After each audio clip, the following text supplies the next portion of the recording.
Tere tulemast kuulama! Täna võtame siin vaatluse alla Warren Buffetti tuntud ja aastakümneid püsinud seisukoha kulla kui investeeringu suhtes. Just. Ja teema on erakordselt aktuaalne just nüüd, siin 2025. aastal, mil kulla hind on purustanud kõik varasemad rekordid, küündides mõningatel andmetel üle $4000 untsist. See paneb paratamatult küsima, et kuidas Buffetti filosoofia, mis on alati kulda pigem, tõrjunud, kuidas see sellisesse turuolukorda siis sobitub? Täpselt nii. Ja meie keskne küsimus täna siin arutelus ongi tegelikult see, kas Buffetti see järjekindel vaade kullale kui ebaproduktiivsesse varale, kas see on tänaste enneolematute rekordhindade juures endiselt täielikult asjakohane ja põhjendatud või annavad tema enda teod finantsturgudel, eriti just see Berkshire Hathaway rekordiline sadadesse miljarditesse ulatu sularahavaru märku millestki keerulisemast või vähemalt nüansirikkamat suhtumisest sellesse keskkonda, kus kuld nii jõudsalt tõuseb.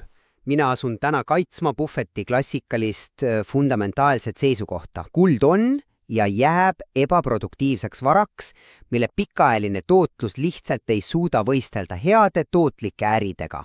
Mina aga, seaksin selle näiliselt dogmaatilise vaate kahtluse alla.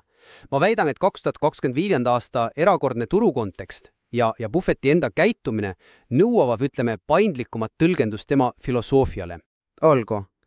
Alustuseks Buffetti tuumargument kulla vastu on tegelikult lihtne, elegantne ja see on püsinud muutumatuna.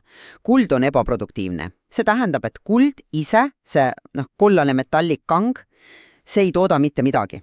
Erinevalt aktsiast, mis esindab osalust ettevõttes, mis toodab kaupu või teenuseid ja teenib kasumit, eks ju, või maatükist, mis annab saaki, või üülikorterist, mis genereerib igakuist renditulu, kuld lihtsalt on.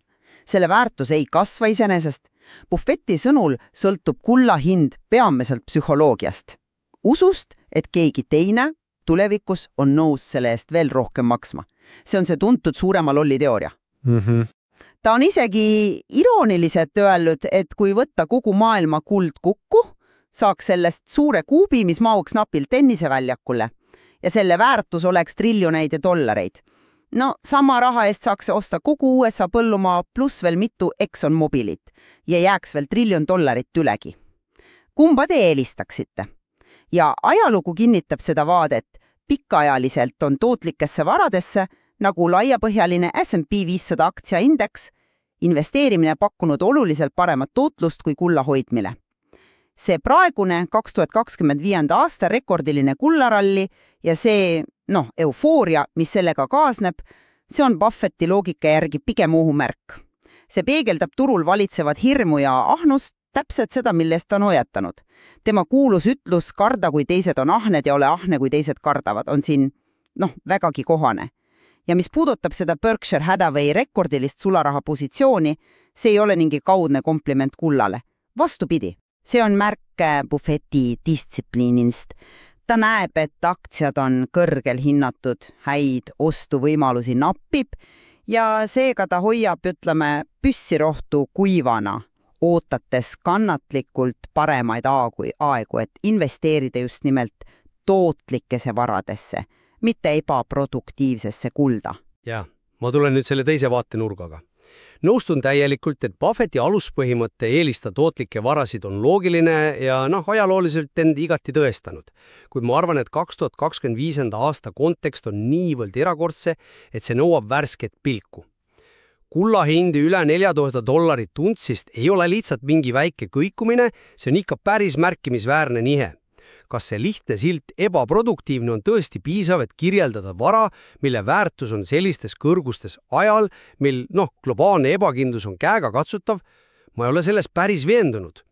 Ja siin tulebki mängu Buffetti enda tegevus. Kui maailma üks legendaarsemaid investoreid müüb aktiivselt aktsiaid ja istub pretsedentitult suure sadadesse miljarditesse ulatuva sularaha koguse otsas, siis mida see tegelikult signaliseerib? Minu jaoks näitab see selgelt, et tema hinnangul pole mitte ainult üksikud aktsiad, vaid ka traditsionaalsed tootlikud varad laiemalt hetkel kas väheatraktiivsed või suisa ülehinnatud. Ja kui nii aktsiad kui ka võlakirjad, arvestades võimalikke intressimäära riske või inflatsioone, kui need ei tundu head valikud, siis isegi formaalselt ebaproduktiivne vara nagu kuld võib muutuda suhteliselt huvitavamaks, mitte kui tootluse allikas, eks ju, vaid kui tajutav turvasadam, koht, kus väärtust säilitada, kui mujal on tormine. Ja me ei saa unustada seda palju kõneainet pakkunud, kuigi lühiajalist investeeringut kulla kaevandusfirmasse Barrick Gold 2020 aastal. Ja see oli taktikaline, positsioonist väljuti kiiresti. Kuid see näitas siiski, et Buffetti see mitte kunagi kulda põhimõte pole absoluutne. See demonstreeris valmisolekut erakorralistes oludes, tookord pandeemia alguse ebakindluses, teha erand. See lõi mõrra tema dogmatiilisusesse ja viitas teatud pragmaatilisele paindlikkusele. Nüüd ma küsin. Kas praegune olukord 2025 aastal pole mitte veelgi ekstreemsem kui 2020? Kulla hind on oluliselt kõrgem, geopoliitilised pinged on ehk teravamad, majanduslik ebakindlus püsib. Kas vara, mille hind nii tugevalt peegeldab muret inflatsiooni, valuutade ostujõu või isegi kogu selle fiat-rahasüsteemi, see tähendab süsteemi, kus raha väärtus põhineb valitsuse lubadusel ja usaldusel, mitte füüsilisel tagatisel nagu kuld. Selle pikaajalise stabiilsuse pärast, kas seda saab lihtsalt sildistada ebaproduktiivseks ja ignoreerida? Selle väärtus ei pruugi tulla rahavoost, vaid pigem selle rollist, kindlustuspoolisina süsteemsete riskide vastu. Ma näen su argumentatsiooni loogikat, jah, aga ma raamisin seda 2025. aasta kullarallit siiski teistmoodi. See on minu hinnangul täiesti klassikaline näide sellest, mida Buffett on alati kirjeldanud. Turgude liikuma panev jõud on tihti hirm ja ahnus. See $4000+ hind on suuresti ajendatud just hirmust inflatsiooni ees, hirmust majanduslanguse ees, hirmust geopoliitiliste konfliktide tagajärgede ees. Ja see hirm loob pinnase spekulatsiooniks, lootuseks leida see suurem loll, kes on nõus hiljem veelgi kõrgemat hinda maksma. See ei ole fundamentaalne nihe kulla kui vara olemuses. See on endiselt seesama metall. Jah, hind on kõrge, aga see ei muuda seda fakti, et kuld ise ei tooda midagi juurde. Võrdleme seda näiteks 1970-ndatel Joko kullaralliga ka, siis olid hirmud suured, inflatsioon kõrge ja kuld tõusis astronoomilistesse kõrgustesse, et seejärel aastakümneteks suhteliselt varju jääda. Kohanema jääb tootlike varade, heade ettevõtete pikaajaline tootlus kullale ikkagi ületamatuks. See on emotsioonidel, mitte fundamentaalsel väärtusel põhinev hinnatõus. Buffett keskendub alati ettevõtte sisemisele väärtusele, selle võimele genereerida rahavoogu pika aja jooksul. Kullal seda omadust lihtsalt pole. See on tugev argument pikaajalise perspektiivi kohta muidugi, aga kas sa ei arva, et selle ralli ulatushind mitte lihtsalt ei hüppanud korraks, vaid on püsinud rekorditasemetel ja ka see kontekst, kas need ei või viita millegile sügavamale kui lihtsalt mööduv hirm? Kui investorid üle maailma paigutavad nii massiivselt raha varasse, mille, peamine funktsioon on olla väärtuse säilitaja, siis see võib peegeldada reaalselt ja põhjendatud muret valutade ostujõu pikaajalise vähenemise pärast, eriti olukorras, kus riigide võlakoormad on rekordilised ja keskpangad on aastaid tegelenud selle kvantitatiivse lõdvendamisega. Mured finantssüsteemi enda stabiilsuse pärast. Sellises olukorras ei pruugi Buffetti traditsiooniline ebaproduktiivsuse argument enam täielikult tabada kulla rolli. See ei ole siis enam lihtsalt spekulatiivne mull, vaid potentsiaalselt ratsionaalne reaktsioon tajutavatele süsteemsetele riskidele. Pull toimib siin nagu kindlustuspoolis, mille väärtust ei saa mõõta traditsioonilise rahapoomeetrikaga. Kui usaldus traditsiooniliste finantsvarade, sealhulgas riigivõlakirjade ja isegi suurte valuutade vastu väheneb, siis kuhu mujale see raha liigub? Alternatiivide, sealhulgas kulla atraktiivsus paratamatult kasvab. Nii et ma küsiksin sinult, kui mitte kuld, siis kus saab investor tänases 2025. aasta maailmas leida varjupaika, kui nii aktsiad kui võlakirjad tunduvad riskantsed ja sularaha väärtust närib inflatsioon? See on õigustatud küsimus, jah, keerulises keskkonnas ja Buffetti vastus sellele, mida tema tegevus peegeldab, on minu tõlgenduses sularaha. See rekordiline sularaha positsioon ongi tema ajutina varjupaik. Aga oluline on mõista, miks ta eelistab sularaha, mitte kulda, isegi sellises hirmukeskkonnas. Sularaha annab talle midagi, mida kuld ei anna, see on valikuvõimalus, ehk optionality, nagu öeldakse. Kui turud peaksid langema, mida ta ilmselt ootabki, arvestades tema aktsiamüüke, on tal kohe olemas see kuiv püssirohi, et osta suurepäraseid tootlikke ärisid väga soodsa hinnaga. See on tema ilutöö ja strateegia tuum. Oodata kannatlikult ja siis otsustavalt tegutseda, kui teised paanitsevad. Kuld seda võimalust ei paku. Kulla müümine ja kiiresti aktsiatesse ümberpaigutamine võib olla keerulisem ja kulukam. Lisaks kaasnevad füüsilise kulla hoidmisega ka omad kullud ja riskid, eks ju. Sularaha on likviidne, kohe kasutatav, seega see massiivne sularaha hulk ei ole märk sellest, et ta kaaluks kulda. Vaid just vastupidi, see kinnitab tema pühendumust oma põhistrateegiale, osta häid ärisi õige hinnaga. Ta lihtsalt ootab seda õiget hinda.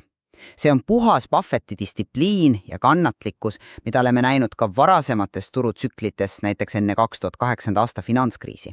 Ma saan aru sellest valikuvõimaluse argumendist, aga ma vaidlen vastu sellele, et see on ainus või isegi peamine tõlgendus. Siin on oluline see skaala. Me ei räägi lihtsalt suurest sularaha kogusest. Me räägime sadadest miljarditest dollaritest.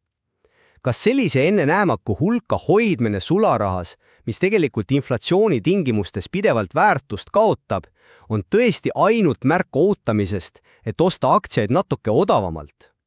Või signaliseerib see midagi palju sügavamat, laiemat, usalduse puudumist kõigi peamiste finantsvarades, sealhulgas ka võlakirjades ja isegi sularaha enda pikaajalise väärtuse säilitamise võime suhtes? Ma ei väida, et Buffett hakkab homme kulda ostma. Seda kindlasti mitte. Aga tema käitumine, see äärmuslik riski vältimine ja sularahasse pagemine, see loob ja peegeldab keskkonda, kus kulla isegi kui ta ise seda sammu ei astu, valideerib tema tegevus just neid hirme ja seda ebakindlust, mis kulla hinda üles ajavad. See tõstab kaudselt esile alternatiivide, sealhulgas kulla rolli. Ma küsin, mis tasemel see sularaha kuhil peaks olema? 500 miljardit, triljon, enne kui me hakkaksime kahtlema, kas see on ikka ainult aktsiate ostu ootamine, kas see ei või olla ka märk sellest, et tema hinnangul on riskid süsteemis nii suured, et isegi tootlike varade potentsiaalne tootlus ei kaalu üles kapitaali säilitamise tähtsust. Ja selles kontekstis muutub ka kuld, hoolimata oma ebaproduktiivsusest vähemalt mõistaikus valikuks paljude teiste investorite jaoks. See skaala argument on huvitav, aga me peame arvestama ka Berkshire Hathaway enda suurusega. Neil on vaja leida väga suuri, miljarditesse ulatuvaid investeerimisvõimalusi, et oma portfelli oluliselt mõjutada. Neid lihtsalt ei ole igal ajahetkel saadavalt sobiva hinnaga. Seega on suur sularaha positsioon osaliselt ka paratamatus, mis tuleneb nende suurusest. Ja Buffett on alati rõhutanud, et ta ei ürita turgu ajastada. Ta ostab siis, kui hind on õige, mitte siis, kui makromajanduslikud prognoosid käsivad. See sularaha on ootel just selleks, et haarata kinni harundastest võimalustest osta suurepäraseid ärisid, nagu ta on teinud minevikus kriiside ajal, näiteks investeerides Goldman Sachsi või Bank of Americasse. Kuld ei paku sellist ärilist, tagurpidi potentsiaali. Aga lähme korraks tagasi selle Barrick Goldi episoodi juurde aastast 2020. Sa tõid selle näiteks paindlikkusest, aga minu meelest tõstab see pigem vastupidist. See oli erakordselt väike positsioon Berkshire'i mastaabis moodustades, tühise osa nende portfellist. See oli lühiajaline, nad väljusid sellest üsna kiiresti juba mõne kvartali jooksul. Ja mis kõige olulisem, see oli investeering kulla kaevandusfirmasse, mitte füüsilisse kulda ega kulla ETF-i.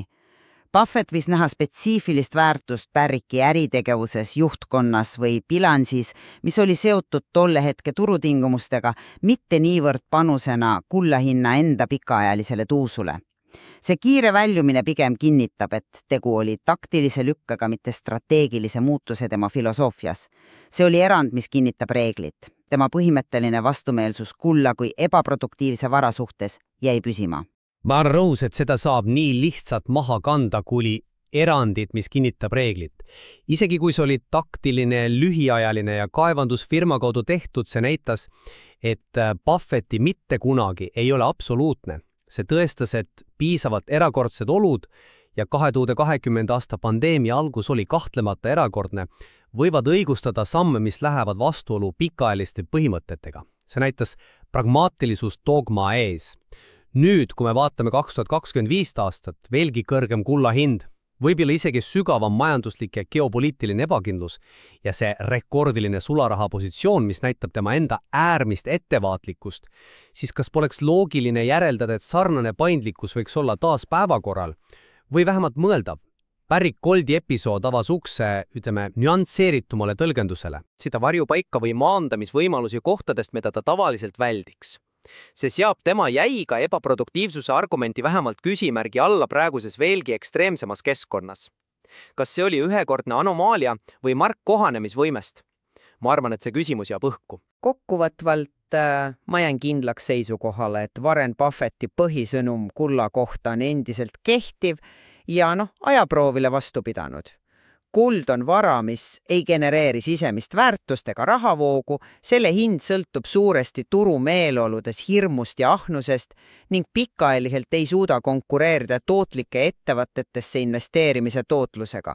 Praegune rekordkõrge hind üle $4000 on tõenäoliselt mark just sellisest turu emotsionaalsest ülekuumenemisest, mida kogenud väärtusinvestor peaks pigem vältima kui taga ajama. Buffetti rekordiline sularaha positsioon ei ole mingi varjatud signaal kulla suunas, vaid tema tavapärane distsipliin ja kannatlikkus oodata paremaid ostuvõimalusi just tootlike varades, mis on tema edu aluseks olnud aastakümneid.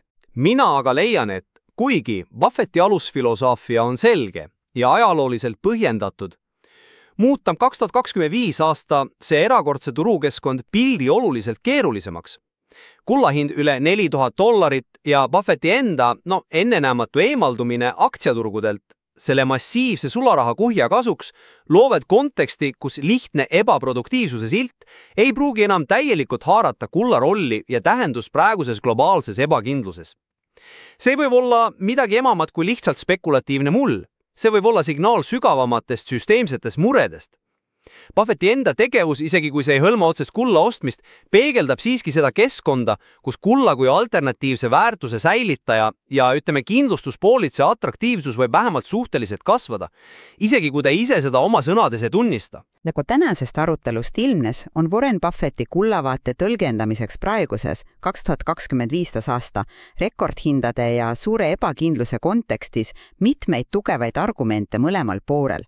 Selget ja lõplikku vastust küsimusele, kas tema klassikaline vaade on endiselt täielikult kohane või kas tema tegevus viitab varjatud nüanssidele, me täna ei leidnud. Tõepoolest, kuid just nende erinevate perspektiivide kaalumine ja vastandamine aitab mõista, kui mitmetahuline võib olla isegi ühe tuntud ja järjekindlana näeva investori filosoofia rakendamine kiiresti muutuvates ja pretsedenditutus turutingimustes. See teema pakub kindlasti jätkuvalt mõtlemisainet ja materjali edasiseks sügavamaks uurimiseks.